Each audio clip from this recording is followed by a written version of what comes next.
Assalamualaikum warahmatullahi wabarakatuh. Waalaikumsalam. Waalaikumsalam Kita warahmatullahi gabung. wabarakatuh.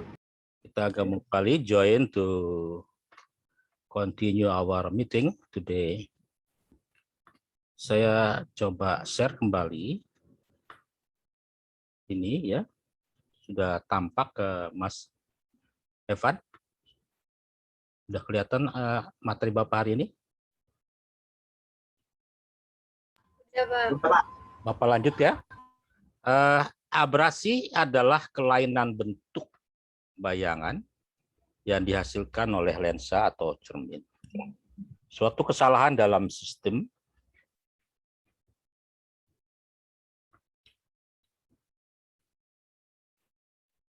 optis sehingga bayangan yang terjadi tidak sama dengan bendanya. Macam abrasi ada dua. Abrasi sferis adalah pembiasan cahaya yang berbeda panjang gelombang pada titik fokus yang berbeda. Prinsip dasar terjadinya abrasi kromatis oleh karena fokus lensa berbeda-beda untuk tiap-tiap warna.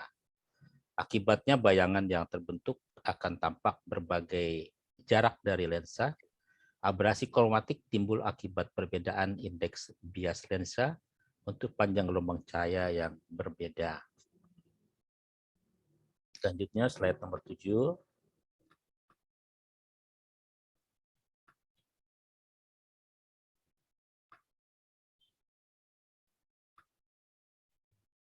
Jika semua sinar dari sebuah objek titik tidak difokuskan pada sebuah titik bayangan tunggal, bayangan buram yang dihasilkan disebut dengan abrasi. Abrasi cahaya pada lensa ada 3 macam, yaitu abrasi sferis, kromatik, dan monokromatik. Apa itu abrasi sferis? Abrasi yang kita bicarakan tentang pembentukan bayangan pada lensa tipis sejauh ini adalah pembentukan bayangan oleh sinar-sinar paraksial atau sinar-sinar yang dekat dengan sumbu utama lensa, hingga bayangan yang terbentuk terkesan sangat jelas dan tajam. Pada kenyataannya, bayangan yang dibentuk oleh lensa tidak selalu tajam, bahkan bisa saja terlihat kabur atau buram. Nah, ini yang disebut dengan abrasi. Jadi perpendaran dari cahaya itu menimbulkan ya kan jenis-jenis benda yang tidak jelas, yang tidak real, ya itu namanya abrasi. Ya. Sini kelihatan bahwa coba baca Elvada. Selanjutnya slide nomor 8. Yang cacat bayangan, Pak. Betul. Cacat bayangan seperti ini disebabkan oleh berkas sinar yang jauh dari sumbu utama, tidak dibiaskan sebagaimana yang diharapkan. Berkas sinar sejajar yang jauh dari sumbu utama dibiaskan lensa, tidak tepat di fokus utama, tetapi cenderung untuk mendekati pusat optik. Seperti yang diperlihatkan pada gambar di bawah ini, semakin jauh dari sumbu utama, berkas sinar sejajar ini akan semakin mendekati pusat optik lensa. Cacat ini yang disebut aberasi sferis. Nah, jadi kita lihat di sini, ya kan, kalau sinar datang, yaitu dia akan menembus yang disebut dengan lensa kamera. Kemudian sinar yang dihasilkan itu bayangannya tidak serupa, tidak seperti yang sinar datangnya. Ada dia mengarah ke bawah, kemudian yang sejajar, ada yang juga ke atas, ya. Jadi dia random. Nah, kalau misalkan yang didapatkan ini adalah tidak jelas, maka abrisnya itu ada bermacam-macam. Ada sferis, ya kan, ada kromatik segala macam kayak gitu, ya. Kemudian selanjutnya slide nomor 9, ya. Coba baca Nurul Alawiyah, bacakan slide nomor 9. Ya, Pak. Ada 2 jenis abrasi sferis, yaitu abrasi sferis aksial dan abrasi sferis lateral. Abrasi sferis aksial menimbulkan ketidakpastian letak bayangan sepanjang arah sumbu optik, sedangkan abrasi lateral menyebabkan kekaburan bayangan titik sumber sinar berupa bundaran kekaburan pada arah tegak lurus sumbu optik. Abrasi yang mirip seperti abrasi sferis namun lebih rumit disebut coma atau comet shaped image dan astigmatisme yang terjadi pada objek-objek yang berada di luar sumbu utama. Abrasi dalam bentuk bayangan objek yang memanjang yang disebabkan karena perbesaran bayangan atau pengaruh jarak objek dari sumbu utama disebut dengan distorsi. Ya, jadi itu banyak perbedaan-perbedaan itu, ada yang seperti tadi adalah yang monokromatik, ada ya juga yang kromatik, ada juga yang disebut koma, abrasi yang mirip seperti sferis kita yang tapi lebih rumit disebut koma, ada juga yang kita jauh dari objek yang kita sebut dengan distorsi. Nah, selanjutnya slide nomor 9, coba Larasati. Koma adalah aberasi yang terjadi saat bayangan suatu objek berproyeksi keluar dari sumbu utama lensa. Cahaya merambat menuju lensa dengan sudut datang 0 atau tidak sejajar sumbu utama akan terproyeksi ke titik fokus yang berbeda dan membentuk bayangan yang disebut lingkaran kromatik yang menjauhi sumbu utama lensa atau koma positif dan yang mendekati sumbu utama lensa atau koma negatif. Lingkaran kromatik terbentuk karena perbedaan rasio perbesaran lensa terhadap panjang gelombang sinar yang merambat melaluinya. Nah, kita lihat ini, kalau misalnya ada sinar yang sejajar datang, kemudian ada lensa, kemudian dihamburkan, ya, kemudian ada pembentukan daripada harus yang kita lihat, ya. Apakah ini juga kita disebut dengan koma? Apakah sferis kromatik dari salah satu galaksi ya di alam semesta? Nanti kamu bisa pelajari lebih lanjut dengan beberapa tool pelajaran mengenai optik. Selanjutnya adalah distorsi dan astigmatisme. Sahila coba baca.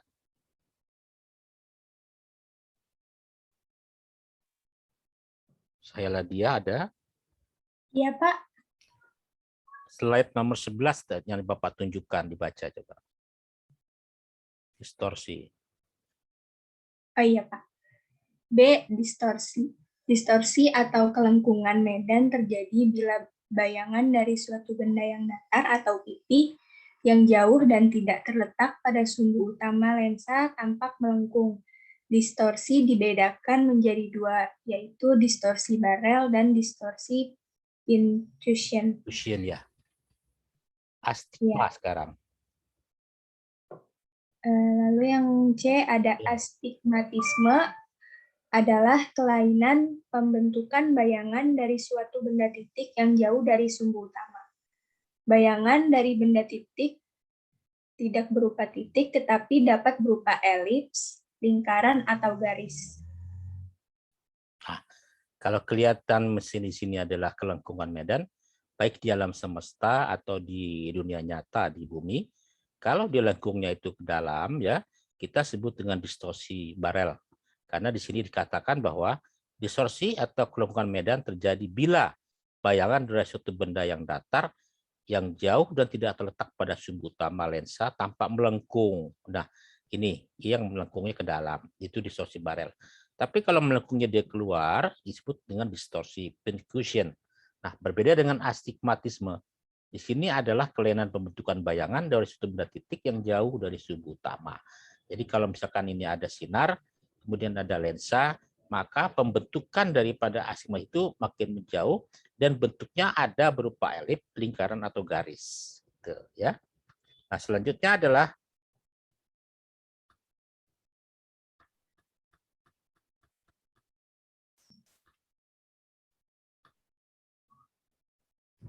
coba Maharani, abrasi kromatik dan perbedaannya dengan monokromatik.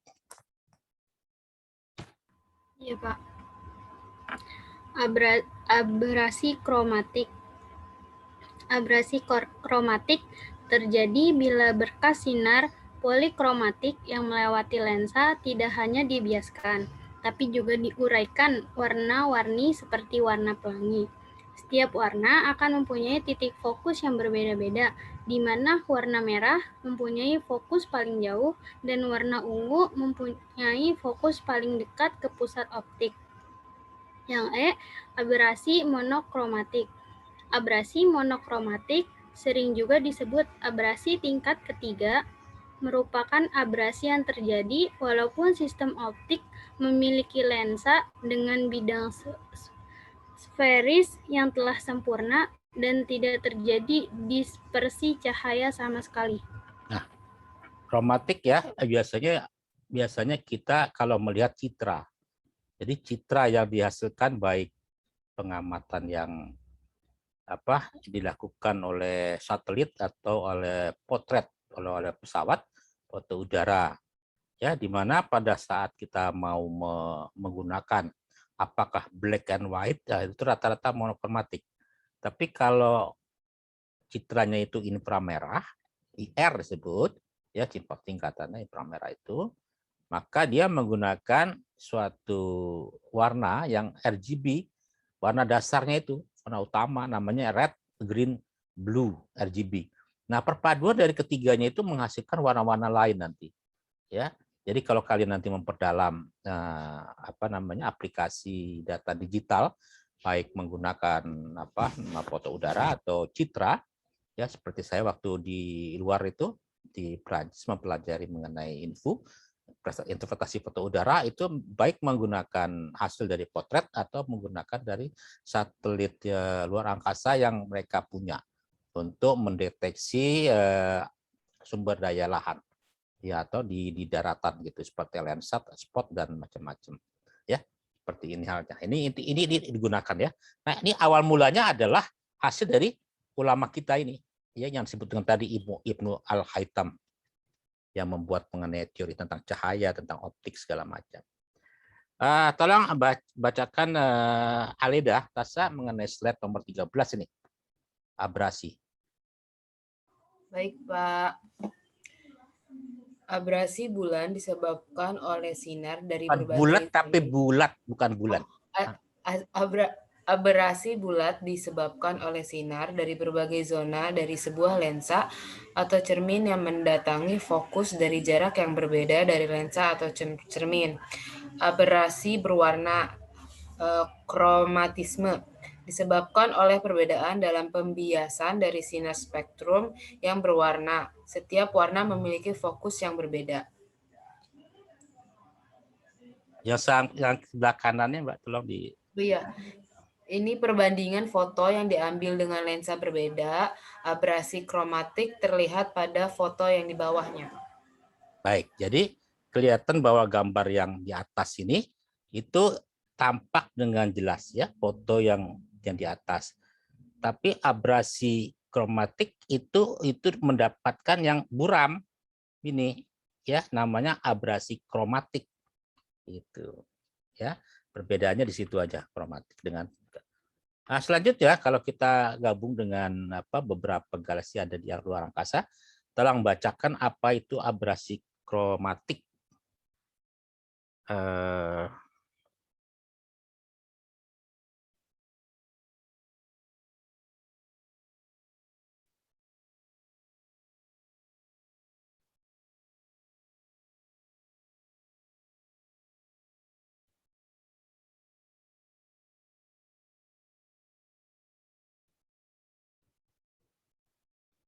Sekar Galuh ada?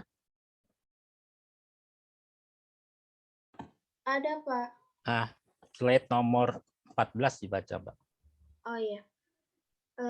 Aberasi kromatik pada optika adalah efek yang dihasilkan oleh dispersi cahaya saat ada kegagalan lensa untuk mengarahkan seluruh gelombang warna ke titik fokus yang sama. Ini terjadi karena lensa memiliki indeks bias yang berbeda untuk panjang gelombang cahaya yang berbeda. Indeks bias material yang transparan berkurang searah dengan naiknya panjang gelombang. Baik, jadi kelihatan bahwa dua penampakan dari galaksi Andromeda, yang satu sebelah kiri lebih jelas ya, yang kanan agak buram. Nah, itu perbedaan dilihat dari optikanya, dari kamera yang dipakai oleh kita ya, biasanya oleh satelit Hubble ya, gitu.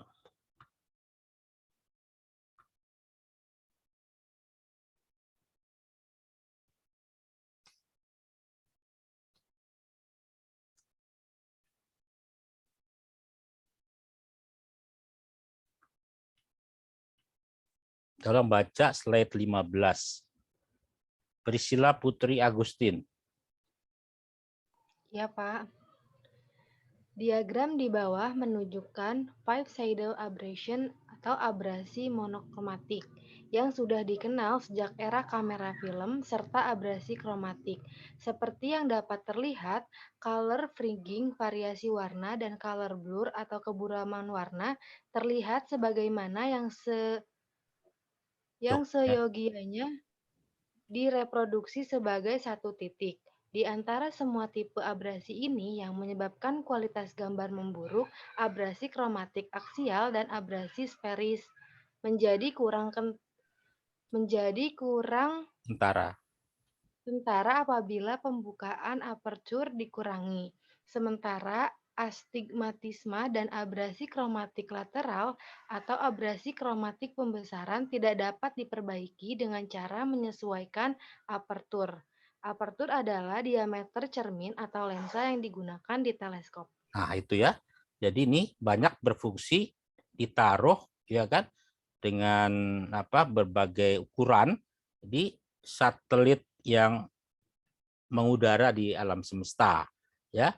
Bacaan yang slide 15 ini adalah keterangannya ini ya. Di slide 16 ada beberapa abrasi berjenis-jenis ya. Diagram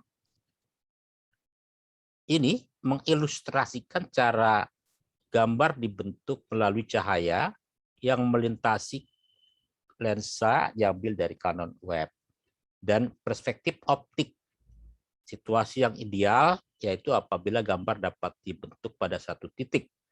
Namun demikian karena faktanya bahwa panjang gelombang membiaskan cahaya berbeda atau melengkung pada titik berbeda di dalam lensa, maka akan terjadi sedikit penyebaran cahaya selama pembentukan gambar.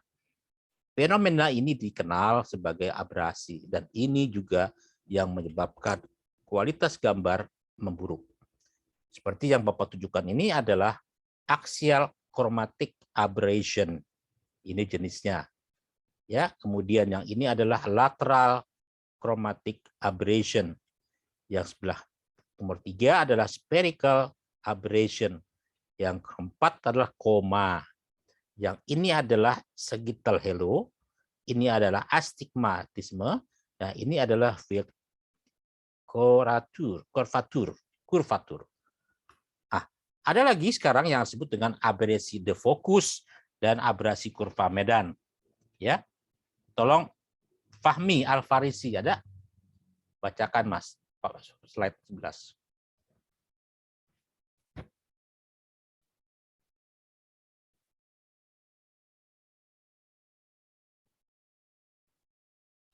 Sepertinya Fahmi ini Pak gangguan sinyal. Sinyal ya.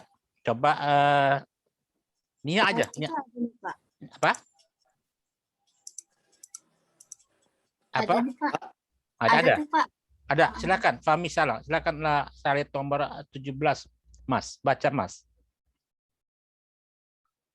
Abrasi de focus. A lens can be used to change the shape of wavefront. Airplane become spherical after going through the lens. Jadi abrasi de fokus adalah abrasi yang dikarenakan karena titik api tidak terletak pada titik fokus paraksial spherisnya. Dinamakan juga titik santir Gauss. Defokus dinamakan juga wavefront aberration. Dimodelkan dengan kesalahan longitudinal gelombang cahaya yang terjadi karena pergeseran titik api ideal pada segi fokal menuju titik api pengamatan pada sumbu optis. Berikut beserta spherisnya radius masing-masing yang bersinggungan pada pusat optis pantas sinar yang tidak terfokus pada titik api ideal akan merambat menuju segi vokal secara transversal dan membentuk lingkaran gampang yang kita kenal dengan istilah blur. Nah, abrasi defokus dapat dikurangi dengan membuat sinar insiden terkolimasi dan jarak hipervokal cahaya kurang terkolimasi pada nilai bukaan kecil memperbesar interferensi. Longitudinal, gelombang cahaya yang membiasa menuju ke titik api, interferensi tersebut akan menimbulkan gelombang cahaya resultan yang dapat jatuh di luar titik api. Gitu, Pak. Satu lagi itu ada abrasi kurva Medan. Nah, abrasi kurva Medan adalah sebuah abrasi pada sistem optik yang mempunyai segi vokal mirip lingkaran atau kurva. Lingkaran atau kurva. Baik, terima kasih. Jadi ini adalah jenis daripada abrasi ya. Banyak itu macamnya itu. Ada abrasi sferis, ada abrasi monokromatik, ada astigmatisme, ada koma. Di sini ada lagi namanya abrasi defokus dan terakhir abrasi kurva Medan ya. Nah, kalau kita perhatikan di sini ada hasil dari abrasi itu kita menggunakan beberapa teleskop ya. Lensa korektor pada teropong Smith dapat menghilangkan abrasi bola. Gambar kanan Edwin Hubble dengan pipa khasnya mengintip pada teleskop pencari atau finder teleskop Smith 48 inci setara dengan 1,2 meter observatorium Gunung Palomar ya. Nanti kalau nggak salah di Chili atau di Amerika Latin gitu. Nah, ini tadi sudah dijawab dibacakan juga pengertian dari astigmatisme. Ya, kita lihat ini ada beberapa jenis ya astigmatisme itu. Ada namanya originalnya seperti ini, kemudian ada perbedaan dengan compromise, kemudian dengan vertical fokus atau dengan horizontal fokus ya. Kayak slide berikutnya adalah ini ya. Kita tadi sudah dibacakan awal bagaimana dari dari surat yang ada di surat Yasin itu ada ayat-ayat yang menjelaskan mengenai awal mula dari hari ya, mengenai fajar dan satu lagi senja. Selanjutnya di dalam keterangan di fajar dan senja ini kita bisa juga keterkaitannya dengan 4 ayat yang tadi kita baca ya. Holy Quran Yasin 37 till 40 for example, but brings up that the moon's trajectory is different from the sun's so that the two cannot collide ya. Jadi antara perjalanan bulan ya dengan matahari itu berbeda trajektorinya. Tidak mungkin dia ada benturan atau tabrakan itu collide. Two cannot collide. Even though they seem to be chasing like a day chasing after a night and vice versa, nggak saling mendahului antara siang dan malam atau sebaliknya. It is a phenomenon of a very complex spatial geometry in science. Ya, inilah fenomena yang sangat kompleks di dalam geometri ruang dalam ilmu pengetahuan.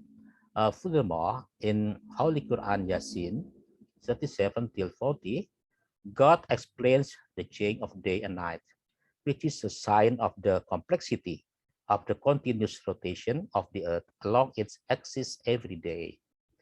The verses also explain the momentum of transition of Islamic months when the conjunction occurs, which takes after the astronomical benchmark of the forming of Surfin. Urfin means waning, crescent, or old moon.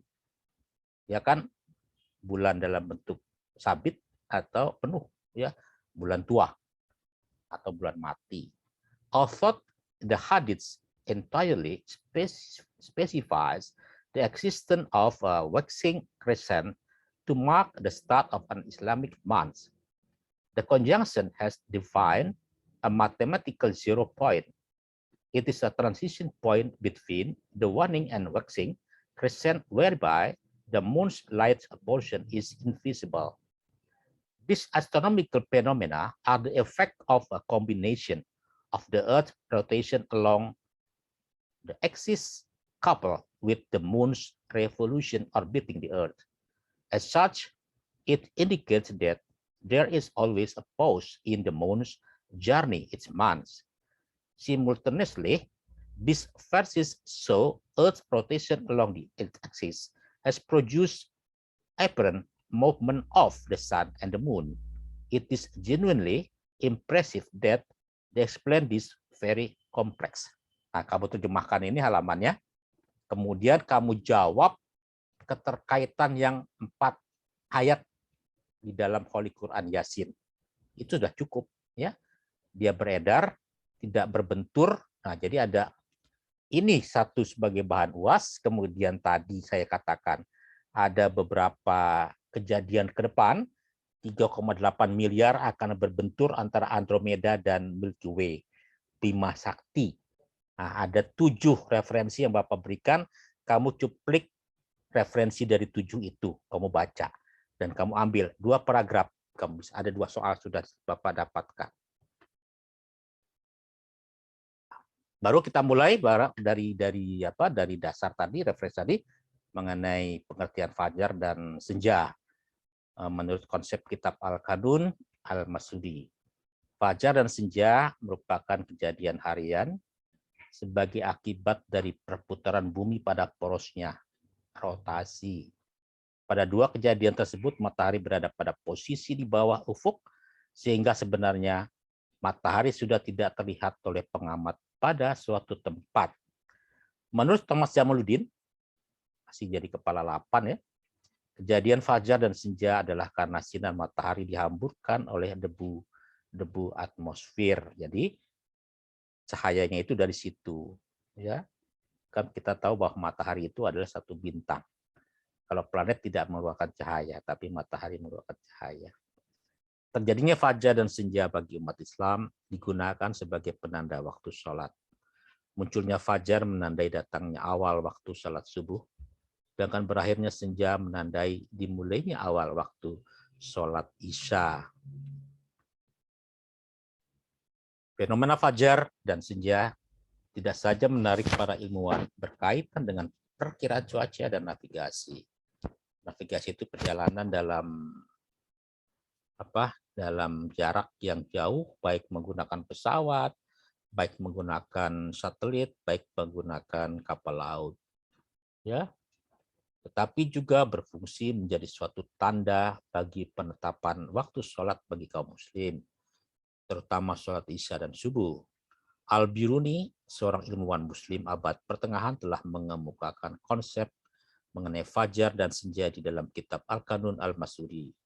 Kajian yang dilakukan melalui metode analisis isi dengan pendekatan ilmu falak mengungkapkan bahwa fajar dan senja menurut Al-Biruni terjadi ketika matahari berada pada ketinggian minus 18 derajat. Ya. Ketentuan untuk proses tahapan kejadian fajar adalah sebagai berikut. Nah, nanti kalian baca nih. Ada 3 ya. Tahap pertama bagaimana sinar itu. Tahap kedua fajar yang membentang horizontal jadi apa. Yang ketiga, tahap ketiga mulai datangnya terang. Pukul berapa ya. Nah, senja juga begitu ya. Ditinjau dari ilmu astronomi ya kan. Ini ada pembagian yang disebut dengan datangnya. Mulai fajar dengan disebut dengan civil twilight, nautical twilight, dan astronomical twilight ya. Nah, kesimpulan dari Al-Biruni kita bisa juga di sini kita bacakan. Simpulannya adalah yang pertama, konsep fajar dan senja yang ada dalam kitab Al-Qanun Al-Masudi sangat menarik karena tidak hanya sekedar mendeskripsikan proses kejadian fajar dan senja, tapi dia juga menyampaikan teori mengenai proses terjadi cahaya fajar dan senja, yaitu hamburan sinar matahari oleh debu-debu atmosfer. Horizon menjadi berwarna merah disebabkan oleh terbitnya matahari yang memancarkan sinarnya menerobos lapisan-lapisan debu yang terdapat di udara di atas bumi. Dengan demikian, Al-Biruni telah membahas dan membedakan antara debu atmosfer yang menjadi penyebab fajar sidik dan debu antar planet yang menyebabkan cahaya zodiak fajar kazib.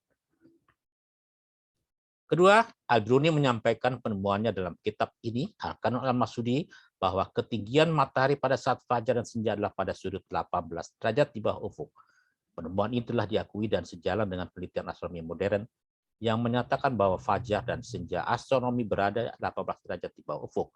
Penemuan ini hingga saat ini banyak dipakai oleh beberapa organisasi keagamaan di beberapa negara sebagai patokan awal sholat Isya dan awal sholat subuh. Khusus untuk penentuan waktu subuh di Indonesia, maka konsep Al-Biruni dengan sudut ketinggian matahari 18 derajat di bawah ufuk tetap relevan untuk digunakan saat ini. Sementara belum ada hasil penelitian yang representatif yang dapat digunakan sebagai acuan, di samping memang beberapa penelitian astronomi mengenai munculnya fajar adalah memang pada ketinggian matahari 18 derajat di bawah ufuk. Nah, Muhammadiyah sekarang sudah mengacukan seperti ini, tapi kalau untuk yang NU belum. Ya. Ini adalah ketentuan-ketentuan untuk penentuan fajar dari beberapa negara. Indonesia masih minus 20 derajat. Nah, ini contoh terbitnya fajar di beberapa kota. Di Jakarta, kita lihat di sini, 4:45 WIB terdata Rabu 17 Juni. Ya, tiap hari berbeda, Mas. Ya, tapi nggak begitu jauh, menit atau detiknya. Selanjutnya, ya, ini adalah beberapa pendapat mengenai mazhab yang terkait dengan fajar dari Hanafi dan dari Syafi'i. Nah, ini adalah tentang hari dimulainya yang tadi kita bacakan dalam surat Yasin ayat 40. Ya. Nah, ini juga untuk penentuan hilal. Tidak hanya untuk hari per hari, tapi untuk awal bulan bisa digunakan hilal. Ya. Kemudian selanjutnya ini ada beberapa keterangan dari para ahli yang terkait dengan awal dari pengamatan hilal. Ya, kita sudah belajar mengenai hilal kemarin. Nah, ini adalah persyaratan untuk melihat hilal itu. Ya, nah, ini adalah kita selesai. Tugasnya kalian bisa lihat. Ini adalah yang terkait dengan kuis. Ya, nanti untuk penutup kuis keempat, kamu sebelumnya Bapak, sebelum kita selesai ada yang tugas dari saya untuk kalian.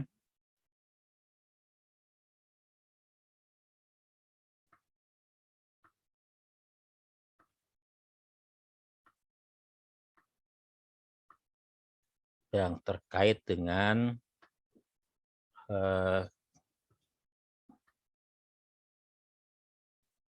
karena waktunya tidak ada, Bapak coba kalau apa namanya, kalian nanti buka internet, ada namanya dari Amerika, NASA,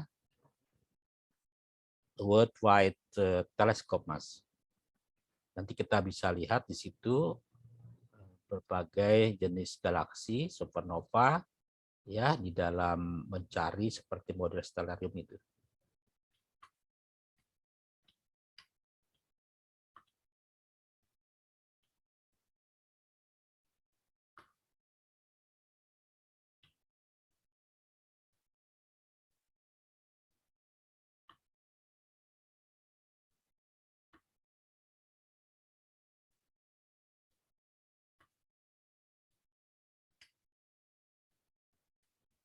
Ini Mas ya.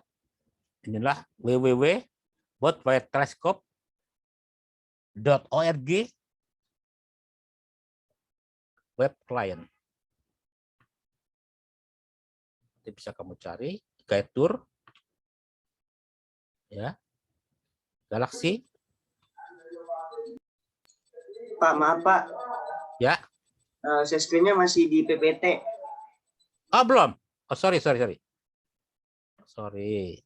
Oke. Share screen.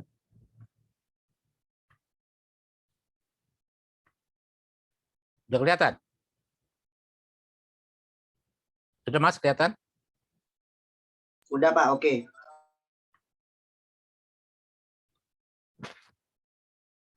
Namanya World Wide Telescope, Mas. WRG.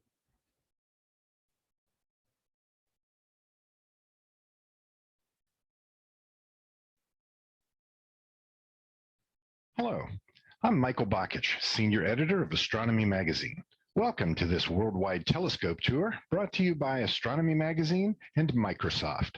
For this tour, I'll take you through 7 great galaxies. Amateur astronomers love galaxies. They're about the farthest objects we can see, and millions exist in lots of different shapes and combinations. Because most are faint, you'll need to observe under a dark sky to spot details in even the brightest. Our first target is the sky's most famous galaxy, the Andromeda Galaxy, also known as M31. Nih, Andromeda, On a Mas. clear night from a dark site, most observers can spot the object with just their eyes. No binoculars or telescope needed. M31 looks like a piece of our Milky Way that broke off and is lying to the side. Actually, the Andromeda Galaxy is a gigantic object that resembles the Milky Way. Both the Milky Way and the Andromeda Galaxy are spiral galaxies that contain some 400 billion stars. As we zoom in on one of M31's arms, we begin to see one of its superstar clusters, a group of hot blue stars which has formed only recently. Astronomers gave the Andromeda Galaxy its name because it lies in the constellation Andromeda, the Princess.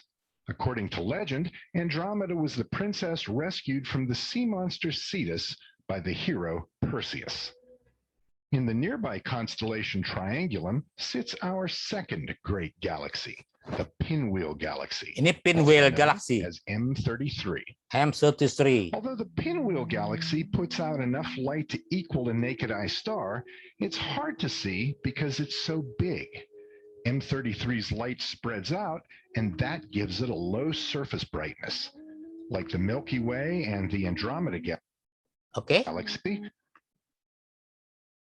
Oke, jadi gitu ya. Jadi kamu lihat di internet, kamu cari semua galaksi yang ada di situ. Nah, dari semua galaksi itu kamu ingatkan bentuk-bentuknya, ada spiral, ada seperti model dwarf ya, atau bisa model nanti dia kalajengking. Akhirnya mesti lihat itu. Nanti di kuis keempat Bapak akan coba keluarkan. Ada pertanyaan? Kalau tidak, Bapak akhiri. Semua sebelum UAS, bahan-bahan tugas tolong disampaikan. Kirim ke saya. Demikian. Terima kasih, mohon maaf kalau ada kekurangan dari Bapak.